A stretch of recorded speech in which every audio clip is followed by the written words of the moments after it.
સજ્જા તો બધી લેશું આપણે વારાફરતી. હવે મેઇન ક્લોઝની સંસ્કૃતિ પછી નોંધી લેશું. પણ આજે છે પંચસૂત્ર ખાસ કરવા જેવું છે.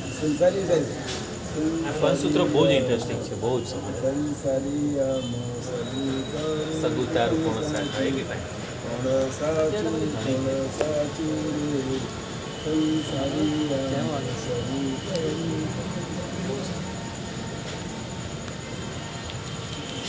પંચસૂત્ર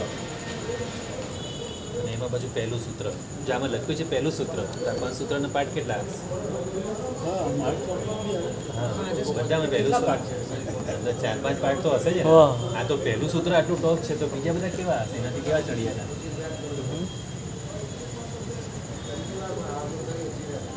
પંચસૂત્ર બરાબર કયું સ્ટાર્ટ કરું? હા તો આજે આપણે ખૂબ જ મહત્ત્વની વસ્તુ લેવી છે, શ્રી પંચસૂત્ર.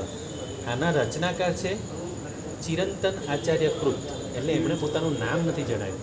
જેમ પેલું વૈરાગ્ય શતક, એના માટે બી ચિરંતન આચાર્ય એવું કહેવાય છે કે કોઈ પૂર્વાચાર્ય. હા એટલે આ બી કોઈ પૂર્વાચાર્ય રચેલું છે ને એમણે પોતાનું નામ આપ્યું નથી. શું પણ અદ્ભુત બનાવ્યું છે. શું કહે ચિરંતન પછી? ચિરંતનાચાર્ય જો લખી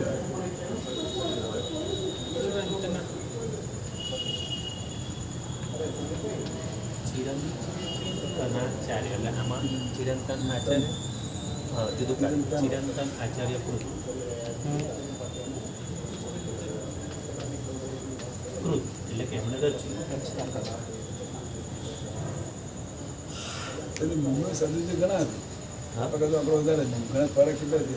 મુંબઈ તો બહુ મોટું ને બહુ મોટું કે મુંબઈને તો હજાર ફરક આવે. મુંબઈ તો ઘણું મોટું. સુરત કરતાં તો 5 ગણું મોટું મુંબઈ. આપણે કંઈક અમદાવાદ એ મોટું. અમદાવાદ આપણું સુરત કરતાં 5 ગણું મોટું. મુંબઈ તો ઘણું અને મુંબઈ તો ઘણું મોટું લાંબુ. કેટલા ફરક કેટલી જગ્યાએ કેટલા ગુરુ ભગવાન બીજી જગ્યાએ અને બધા ધુરંધર માણસો છે બધા. આમાં આપણે પહેલી આમાં તો ગાથા જેવું નથી, આમ સલંગ છે.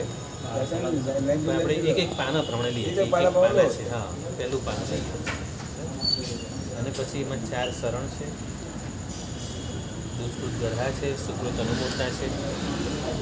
હવે આ પંચસૂત્રમાં સૌથી પહેલાં તો એનો લાભ સમજી લઈએ. પંચસૂત્ર એટલું બધું છે ને, આમાં એવું કીધું છે કે જ્યારે તમે એકદમ ખુશ હો, જ્યારે હેપ્પી હો ત્યારે પણ સવાર બપોર સાંજ 3 વાર બોલવાનું. જ્યારે હેપ્પી હો ત્યારે, ખુશ હો ત્યારે, અને જ્યારે કંઈક સંકલેશ હોય, જ્યારે કંઈક આત્મધ્યાન વગર થતું હોય, કંઈ પણ દુઃખ હોય, કંઈ તકલીફ હોય, કોઈ પણ જાતનો રોગ હોય, કંઈ બી હોય તો વારંવાર બોલવાનું છે આ પંચસૂત્ર. વારંવાર કે આનાથી આપણા આગળના બધા જે